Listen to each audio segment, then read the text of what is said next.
Passado um tempo, 1 ano depois, 2, não me lembro, tinha outro rapaz dormindo na porta do nosso local de trabalho. E lá circulam crianças. E os pais rapidamente, né, eu cheguei nesse dia, cheguei 6h pouca da manhã, passei, vi dormindo, falei, não vou nem falar nada, deixa ele dormir, né? Não sei o que aconteceu de madrugada, vamos deixar. E eu esqueci, amado. Daqui a pouco veio a pessoa, né, que trabalha na portaria, veio me falar, Sérgio, nós estamos com um problema. Tem uma pessoa aqui que está dormindo aqui na porta. Isso está gerando problema com os pais, com as crianças estão tristes. E eu falei, dá um minutinho que eu já vou lá. E eu fui falar com quem sabe, né? Como nós devemos falar. Eu falei, Senhor, me usa aqui da forma que o Senhor achar melhor. É para ser duro como eu fui com o outro, o que eu devo fazer? E Deus falou assim, age com ele como você gostaria que agisse com você. Eu falei, tá bom, acho que eu entendi o recado. E eu fui lá, e para quem conhece lá o meu local de trabalho, tem um canteirinho na porta assim, né?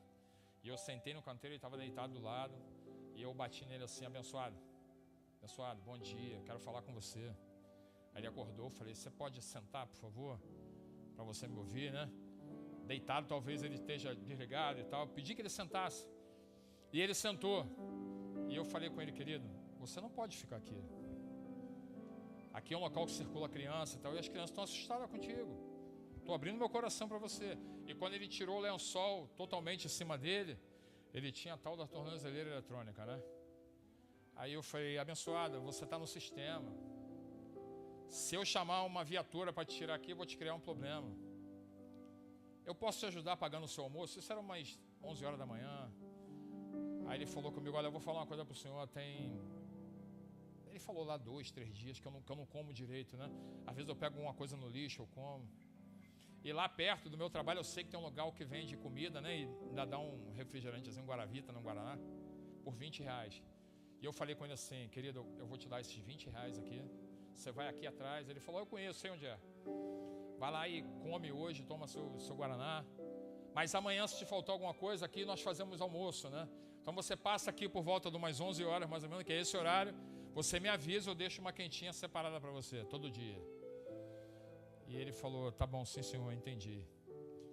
Aí eu falei, te ajudo com alguma coisa a mais? Separei os R$20, ele levantou, ficou de pé, deu os 20, ele pegou, guardou. Aí ele só me olhou. Quando ele me olhou, o Espírito Santo me tocou, amado. Falou assim, cumprimenta ele da forma que você gostaria de ser cumprimentado. E eu falei, posso apertar sua mão? Ele falou, tipo assim, olhando para a mão, né, todo sujo. Falou assim, pode, né? Apertei a mão dele, o Espírito Santo falou, é pouco. É pouco. Eu falei, posso te dar um abraço? Aí ele dá uma olhada assim de cima e embaixo, né, amados? Se o senhor achar que deve. Eu abracei. Amados, aquele rapaz começou a chorar. E aí ele abriu o coração dele contando o que estava acontecendo.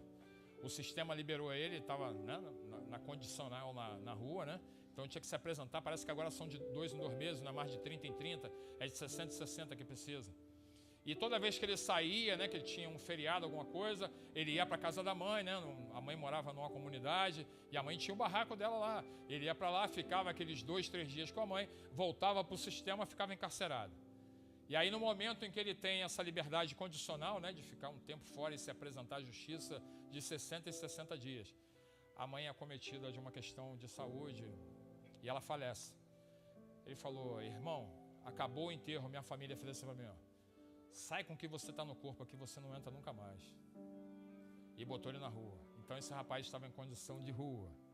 Porque, amados, alguém colocou ele na rua no momento que ele mais precisava. O momento da reabilitação. E ele encontra na rua, na casa dele, o que? Rejeição. Então ele ficou sem a mãe. Aquele abraço que eu dei nele, amado, eu não sei o que gerou nele, mas ele atravessou a rua chorando e foi em direção ao local do almoço. Eu espero que ele tenha recebido o abraço de Cristo naquele momento. Que ele tenha ali percebido que não só a mãe dele o ama, o amava, mas que ele tem pessoas nessa terra. E que nós possamos ser essa pessoa. Amados, Deus hoje nos convoca, mano, para que nós possamos buscar essas pessoas.